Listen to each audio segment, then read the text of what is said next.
Time of it recently, both at a UK-wide level and perhaps here in Wales too. The British Party will have an extraordinary general meeting next week to discuss the position of the leader, Henry Bolton. Now, he refused to quit last month, despite being told to go by the party's ruling committee. So are things going to kick off again, or is it about to enter a period of calm? Well, UKIP's leader in Wales is Neil Hamilton, and he joins me in the studio now. Thanks very much for coming in. Good morning.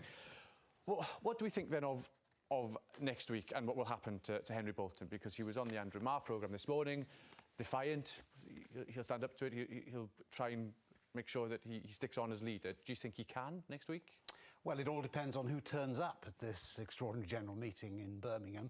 Obviously, there are people who live in far-flung places who will find it difficult to get there. I think he's delusional. The entire National Executive is against him. Almost every MEP, every Assembly member in Cardiff and London, lots of branch chairmen and members. I really can't see how he can survive, and it's a great shame that he's continued to dominate the airwaves. Why is he delusional, do you think, then? What about him is delusional? I don't know. He thinks he can survive by a vote of the members, but I don't think he's going to be successful in that vote. And I think it's most unfortunate that we've had this merry-go-round farce entirely because of his private life, which he continues to launder in public. Other than his private life, then, would you be happy with him remaining, or do you think that he's got to go now because of his private life? It's inconceivable that he could be an effective leader after what we've endured in the last 6 weeks. I mean, you can't be a leader unless you've got followers, and when all your elected members virtually are against you, I don't see what there is left to lead. But if you did lose him as leader, if he was voted out, it would be, what, your sixth in a year? I mean, not quite. You say about, well, I think if you count Nigel Farage a couple of times, I think you're on 5 or 6. Yeah. But it does seem farcical then that you're just going through leader after leader after leader and doing nothing else, it seems. Well, I think this is partly a function of the fact that Nigel Farage was a super dominant leader himself and didn't bring on any potential alternative. And I think other parties have gone through similar stretches. Look at the Tories over the last 20 years. They had leader after leader in the early part of this century. Not quite at this rate.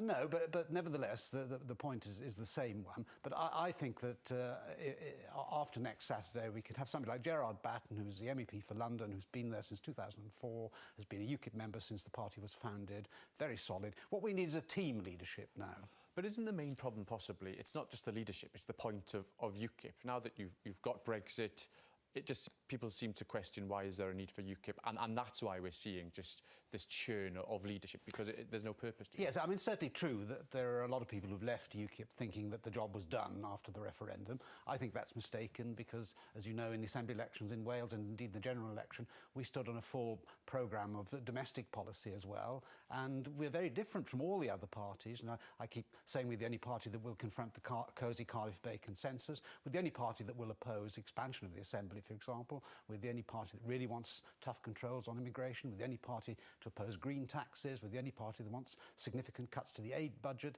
The only party that wants to democratise the health service. The only party in Wales that believes in grammar schools. So there are lots of things that UKIP stands for, quite apart from the European issue. But then people just aren't listening, because at the Assembly election, you got, what was it, 13% of the vote. Last year's general election, you're down to 2% of the vote in Wales, lost your deposit in every one of the 32 constituencies where you stood.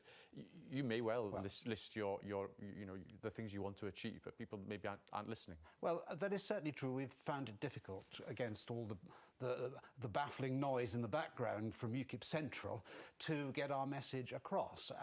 But I think with some effective leadership we can show, and I think Wales is going to be the shop window of UKIP after the MEPs disappear next year, because the Cardiff Assembly is the only parliamentary institution in which we'll then be represented. And I think we show day in and day out in the Assembly how effective we can be as a professional group, and that's the message for UKIP more generally. But what kind of a shop window do you think you're showing then to the rest of UKIP? Because you've got Mark Reckless walked away because you thought you were irrelevant, Nathan Gill and now Mandy Jones not joining the group, Gareth Bennett being banned from speaking for a while because of some of the comments he made. As a shop window, it's not ideal, is it? No, I don't agree with you about that. I mean, Nathan Gill took his bat home because it was frustrated ambition. He wanted my job as the leader. My colleagues voted for me instead of him. But you couldn't manage that. You couldn't keep him in the fold, could you? He resigned. I didn't force him out. He chose to become an independent, although remaining a UKIP member. Mark Reckless obviously saw his future more with the Conservative Party, but the Tories don't want him. They won't allow him to join the party. So if he thought he was going to save his skin that way, he's been sadly mistaken. And yet both would prefer that than staying with UKIP. Well, I don't know whether Mark Reckless would have taken the decision that he did if he had realised the Conservative Party was not going to allow him to join. He naturally assumed that he would be able to be a Conservative candidate for the next election. I mean, the point I'm trying to make is you're saying that the party in the Assembly and in Wales would be the shop window, and I guess the point I'm making is, other than squabbling, petty squabbling,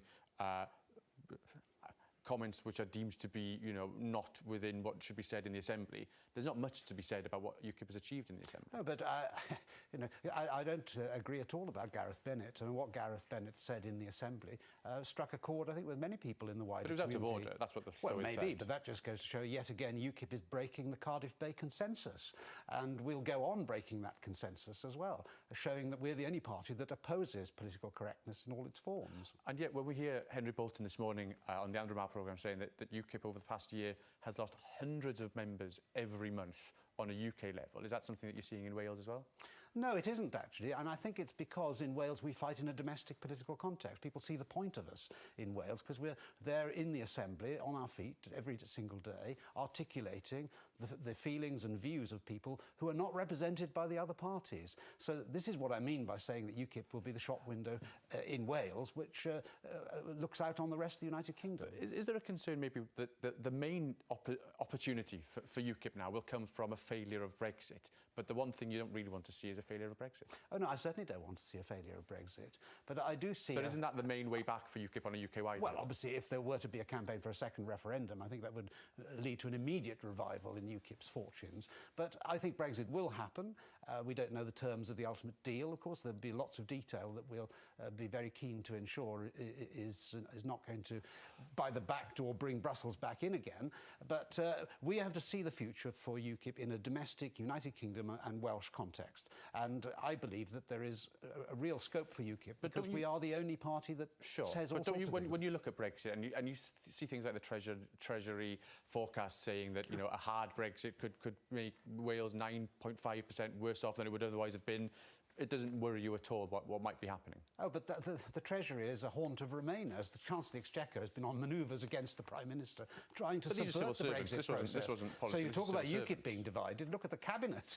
I mean, they're squabbling like rats in a sack, and on something which really matters, the future of Britain as an independent nation.